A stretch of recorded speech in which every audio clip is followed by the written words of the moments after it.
इस आत्मा और परमात्मा के मिलन का एक बिंदु शिव तत्व है।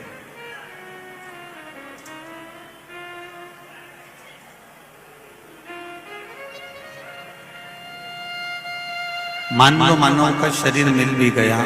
मानव की देह प्राप्त हो भी गई, और मानव की देह प्राप्त हो जाने के बाद भी अगर हम परमात्मा की अविरल भक्ति को प्राप्त नहीं कर सके तो फिर हमारा ये संसार सागर में आना तो व्यर्थ रहा। जैसे किसी तीर्थ में गए और किसी तीर्थ में जाने के बाद में, किसी तीर्थ में पहुंचने के बाद में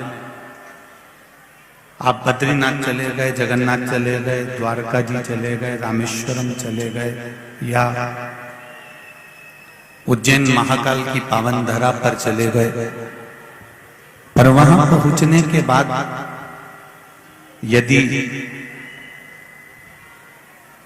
आप अपने रिश्तेदारों से तो मिलकर आ गए, कुटुंब वालों से मिलकर आ गए, अपने परिचितों से मिलकर आ गए, पर देवाधिदेव महादेव के दर्शन नहीं करे, या बद्री विशाल भगवान के दर्शन नहीं करे, या हम जिस तीर्थ में गए हैं उस तीर्थ में पहुंचने के बाद हमने उस भगवान का स्वरूप का स्मरण ही नहीं किया, तो फिर उस तीर्थ में जाने से फायदा क्या हुआ? उसी तरह मनुष्य की देह मिल जाए, मानव का शरीर मिल जाए, और मानव का शरीर प्राप्त करने के बाद यदि हमने इस मनुष्य शरीर से शिव भक्ति को धारण ही नहीं करा, भगवान शंकर की अविरल भक्ति को हम पहचान ही नहीं पाए, शिव तत्व को हम जान ही नहीं पाए, तो फिर इस मानव शरीर को पाने से मतलब क्या होगा? 83,99,999 जन्म निकाले जाते हैं, तब जाकर ये 84 लाख नंबर का जन्म मनुष्य का प्राप्त होता है।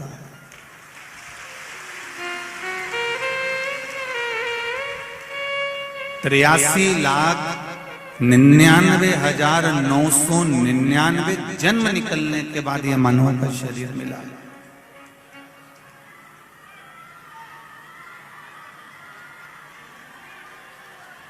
और 83,99,999 जन्म निकल जाने के बाद जब यह मानव का शरीर मिला, तो इस मानव के शरीर को प्राप्त करने के लिए जो 84 लाखवां जन्म मिला है, कोई ये जन्म साधारण नहीं, बड़ी मुश्किल से मिला हुआ है। मैंने बाबा से ये निवेदन अपनी चित्त वृत्ति को धारण करने के लिए, भगवत भजन को धारण करने के लिए, भगवत स्मरण को धारण करने के लिए